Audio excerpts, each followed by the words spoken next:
Gumawa po ako mga bossing ko, sarili ko tong gawa, sarili ko tong disenyo mga bossing ko ng money tree. At ito pa mga bossing ko, ang ginamit ko po ng mga beads po dyan ay natural stone na jade.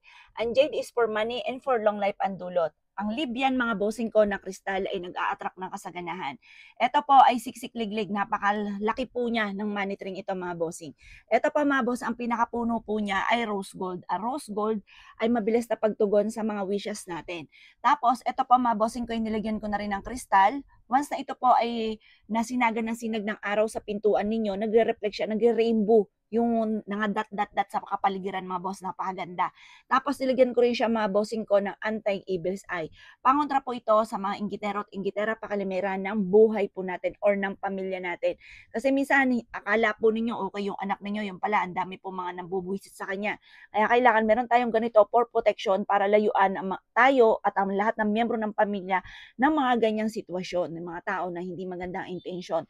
Mainam meron kayong ganito. Ito pa mga bossing ko, tatlo yung ginawa kong iba't ibang disenyo. 320 lamang po ito. Ay, 380.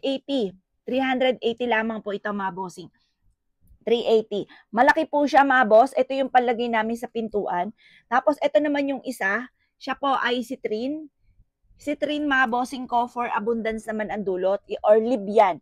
Kung tawagin kasi siya tatlo. Minsan ang tawag po mga bossing ko ay citrine, tapos minsan ang tawag ay Libyan, minsan po ay peridot. Kasi pagka sinearch nyo po siya sa Google mga bossing ko, pare-parehas din na po ang itsura po nila mga bossing. Yan po mga bossing ko yung Libyan na natural stone na nag-a-attract ng kasaganahan. Tapos yung pinakabunga po niya mga bossing ko yung kulay pula ay nagtataboy ng malas at umahatak ng swerte. 380 pesos din po siya. Nilagyan ko na siya nito ng kristal, tapos nilagyan ko rin po siya nito mga bossing.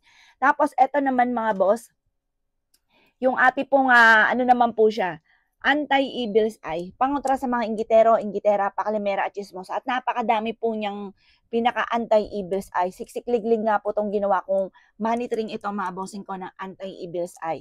Ayan, nilagyan ko na rin siya ng kristal na pantaboy ng malas, panghatak ng swerte. Tapos ito rin po mga bossing ko yung ating anti-evil's eye. Lalo na po sa sapit na ang ghost month.